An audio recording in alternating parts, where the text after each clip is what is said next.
ಏನಿಲ್ಲ ನೋಡಿ, ಅವರು ರಾಜ್ಯದ ಮುಖ್ಯಮಂತ್ರಿಗಳು.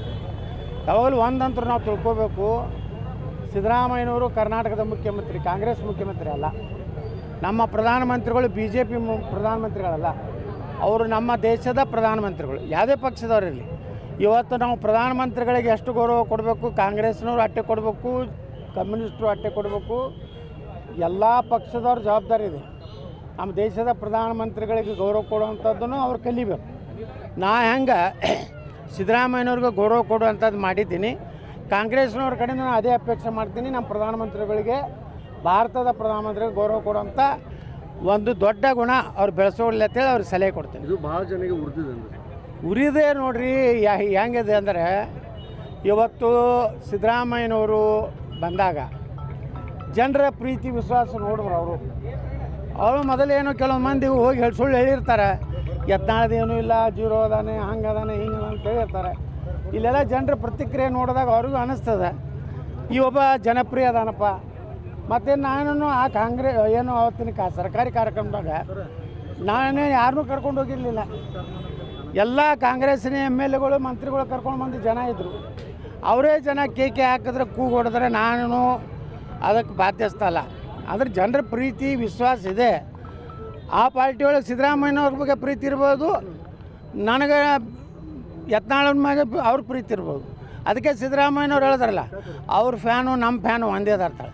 ಬಿಜಾಪುರ ನಮ್ಮ ಫ್ಯಾನ್ ಹಾಕ್ತಾರೆ, ಬೇರೆ ಕಡೆ ಸಿದ್ದರಾಮಯ್ಯ ಫ್ಯಾನ್ ಹಾಕ್ತಾರೆ. ಫ್ಯಾನ್ ಆಗೋದ್ರಿಂದ ನಾನು ಫ್ಯಾನ್ ತಿರುಗಿಸ್ಲಾಕ ನಾನು ಬರೋದಿಲ್ಲ. ಫ್ಯಾನ್ ಅದು ತಾನೇ ತಿರುಗ್ತೈತೆ, ನಾನು ಏನು ಮಾಡಿ. ಸರ್, ಅದು ಕಾಂಗ್ರೆಸ್ ಜಿಲ್ಲಾ ನಾಯಕರಿಗೆ DK ಶಿವಕುಮಾರ್ ಕರೆದು ಬೈದ್ರಂತೆ. ಇಂಥ ಕಾರ್ಯಕ್ರಮದಲ್ಲಿ ಯತ್ನಾಳವರು ಎಷ್ಟು ಹೊಗಳ್ತಾರೆ ಅಂದರೆ ನಮ್ಗೆ ಎಷ್ಟು ಮುಜುಗರ ಆಗುತ್ತೆ.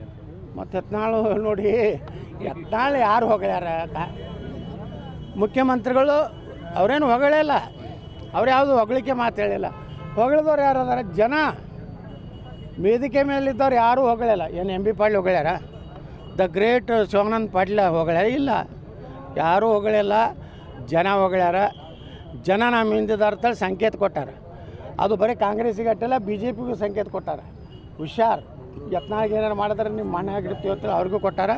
ಅದು ಸುಮ್ಮನೆ ಫಾಲ್ತು ಇದು ಮಾಡ್ತಾವೆ ಪತ್ರಿಕಾಗೋಷ್ಠಿ ಕೊಡೋದು. ಮನೆಯಂದು ಉಪ್ಪಿಟ್ಟ ಚಹಾ ತಂದು ಅದೇ 10 ಮಂದಿಗೆ ತರೋದು ಉಪ್ಪಿಟ್ಟ ಚಹಾ. 11 ಪತ್ರಕರ್ತರು ಹೋದ್ರೆ ನಿಮ್ಗೇನೂ ಸಿಗೋದಿಲ್ಲ. ಅಂಥ ಗಿರಾಕಿ ದಿನ ಒಂದು ಪ್ರೆಸ್ ಮೀಟ್ ಮಾಡ್ತದೆ. ಅದು ಕೆಲಸ ಇಲ್ಲ, ಬಗಸಿಲ್ಲ. ಅಂಥದ್ದು ಬಿಟ್ಟು BJP ಕಟ್ಟಬೇಕಾಗೈತಿ. ಜನರಿಗೆ ಏನು ಬೇಕಾಗೈತಿ? ಪರ್ಯಾಯ ಈ ರಾಜ್ಯದಲ್ಲಿ BJP ಅಧಿಕಾರಕ್ಕೆ ಬರ್ಬೇಕಂತೈತಿ. ಮತ್ತು ನಮ್ಮನ್ನು ಬಿಟ್ಟು, ಪ್ರತಾಪ್ ಸಿಂಗ್ ಬಿಟ್ಟು ಎಲ್ಲ ಪ್ರಮುಖರೇನು ರಮೇಶ್ ಜಾರಕಿಹೊಳಿಯನ್ನು ನೆಗ್ಲೆಕ್ಟ್ ಮಾಡಿದ್ರೆ ಕರ್ನಾಟಕದಲ್ಲಿ BJP ಬರೋದಿಲ್ಲ ಅಂತ ಜನರ ಅಭಿಪ್ರಾಯ ಇದೆ. ಅದಕ್ಕೆ ನಾನು BJPಗೆ ಕಿವಿ ಮಾತು ಹೇಳ್ತೀನಿ. ಇಂಥ ಚೇಲಾಗಳನ್ನು ಅಧ್ಯಕ್ಷ ಮಾಡಿಕೊಂಡು ಚೇಲಾಗಳನ್ನ ನಿನ್ನ ಪದಾಧಿಕಾರಿ ಮಾಡಿದ್ರೆ BJPಗೆ ಭವಿಷ್ಯ ಇಲ್ಲ.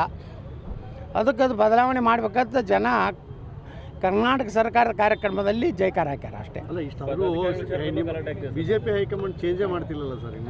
ಏನು ಅವ್ರದ್ದು ಏನು ಬರ್ತಾ ಇಲ್ಲ ಸರ್? ಅವ್ರದ್ದು ಎಲ್ಲ ಅವ್ರಿಗೆ ಗುರುತಿರ್ತೈತೆ ರೀ.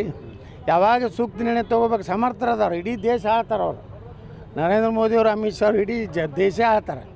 ಯಾರನ್ನ ಯಾವಾಗ ಮನೆಯಾಗ ಇಡಬೇಕು ಅನ್ನೋದು ಗುರ್ತೈತಿ, ಯಾರನ್ನ ಮ್ಯಾಗ ಎತ್ತಬೇಕು ಅನ್ನೋದು ಗುರ್ತದೆ. ಅವ್ರಿಗೆ ಇರುವಂಥ ಬುದ್ಧಿ ಮತ್ತು ಕರ್ನಾಟಕದಲ್ಲಿ ಇದು ದೇಶದಲ್ಲಿ ಯಾರಿಗೂ ಇಲ್ಲ. ನಮ್ಮ ಪ್ರಧಾನಮಂತ್ರಿಗಳಿಗೂ ಗುರ್ತದೆ. ಸರ್, ಈಗ ರಾಜ್ಯದಲ್ಲಿ ಎಲ್ಲ ಮುಗೀತು ಅಂತ ಅನ್ನೋಷ್ಟರಲ್ಲೇ ಈಗ